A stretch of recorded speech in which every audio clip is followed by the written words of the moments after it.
আজকে আমরা এমন একজন ব্যক্তিকে বাজার দিতে যাচ্ছি যে যার কেউ নাই, যারা সবাই অন্ধকার কবরে শুয়ে আছে।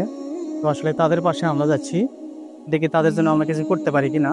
এই কারণে আজকে আমরা তাদের জন্য এক বছর চাল আর কিছু কাঁচা বাজার নিয়ে আসলাম। দেখি তাদেরকে আমরা দিব, ওনারা কতটুকু খুশি হয়। হ্যাঁ, এটা আমরা একটু দেখব। আমাদের উদ্দেশ্যই এই লোকদের পাশে থাকা। আসো, তোমরা বাজার নিয়ে আসো।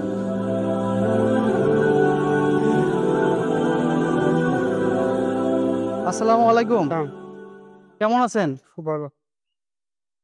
আপনার শরীর ভালো আছে? না, পেট অসুস্থ? ব্যথা করছে। দুপুরে কিছু খাইছেন? এগুলা মানে তারপরে ঘুরে খেতে। ও, আচ্ছা ঠিক আছে, আসেন এদিকে আসেন।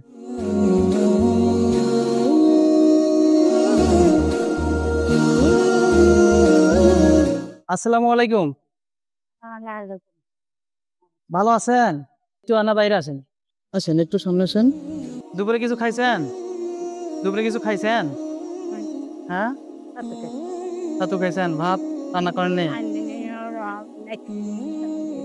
ও আচ্ছা। তো আপনার গার্জেন নাই? মারা গেছে অনেক আগে? অনেক আগে মারা গেছে? ও,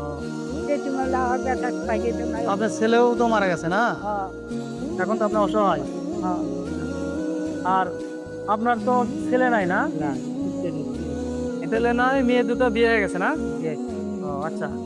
আপনাদের জন্য আমরা কিছু বাজার নিয়ে আসছি এদিকে। একটু, একটু। এখানে দেখো, তারপর আমরা ঘরে উঠা দিব। হ্যাঁ, এক বছর চাল, দেখি কাঁচা বাজার। এই যে, এই যে কাঁচা বাজার। আমরা যতটুকু পারছি, আমরা নিয়ে আসছি আপনাদের জন্য। আপনার এটা তো জামাই হয় না, ওনার তো দেখার কেউ নাই। সেক্ষেত্রে দুজনে মিলেমিশে থাকবেন। এই যে যেতটুকু বাজার দিলাম এতটুকু শেষ হয়ে গেলে আমরা চেষ্টা করবো আবার আসার জন্য আপনাদের কাছে। দোয়া করবেন আমাদের জন্য, আমরা যেন আপনাদের পাশে আসতে পারি, আপনাদের হয়ে কাজ করতে পারি।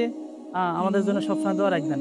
আর আপনাকে বলছি, এটা যেহেতু আপনার শাশুড়ি, হ্যাঁ, আপনি অবশ্যই অবশ্যই তার সাথে মিলেমিশে থাকবেন। যেহেতু আপনার দেখার কেউ নাই, কেউ নাই আপনার। আমরা ওপাশে কবর দেখছি, আপনার স্ত্রী মারা গেছে, আপনার ছেলেও নাই, দুটো মেয়ে আছে, বিয়ে গেছে, আমরা খোঁজ পাইছি। সেক্ষেত্রে যতটুকু সম্ভব হয় আমরা বাজার করছি, আপনার জন্য বাজার নিয়ে আসছি। ওনার সঙ্গে মিলেমিশে থাকবেন এবং সঠিকভাবে চলাফেরা করবেন। মাথা নারীগদের যেটাকে ওই ছেলে ওদের জন্য দোয়া করবেন, আমরা যেন আপনাদের পাশে থাকতে পারি, আপনাদের আপনাদের মাঝে আসতে পারি, আপনাদের কিছু দিতে পারি। এটা ওটা করে না। ঠিক আছে, ভালো থাকেন। দর্শককে বলছি, এই অসহায় লোকগুলোর পাশে দাঁড়ানো কেউ নাই, কেউ নাই। এই লোকগুলোর এই লোকগুলো দেখার মতো কেউ নাই। সেই ক্ষেত্রে আসলে আপনারা আমাদের ভিডিওগুলো শেয়ার, ফলো করে দিবেন, যেন আমরা ভালো কোনো কাজ করতে পারি এবং ভালো জায়গায় পৌঁছতে পারি। যেন আপনাদের শেয়ারে আমরা এরকম কিছু করতে পারি। একটা শেয়ার, একটা কমেন্ট করলে এমন কিছু ক্ষতি হবে না। তো মানবিক কাজ করে থাকি, তো অবশ্যই অবশ্যই আপনারা ভিডিওগুলো ফলো এবং শেয়ার করে দেবেন। এগুলো আমার কথা শেষ করছি। আসসালামু আলাইকুম, ধন্যবাদ।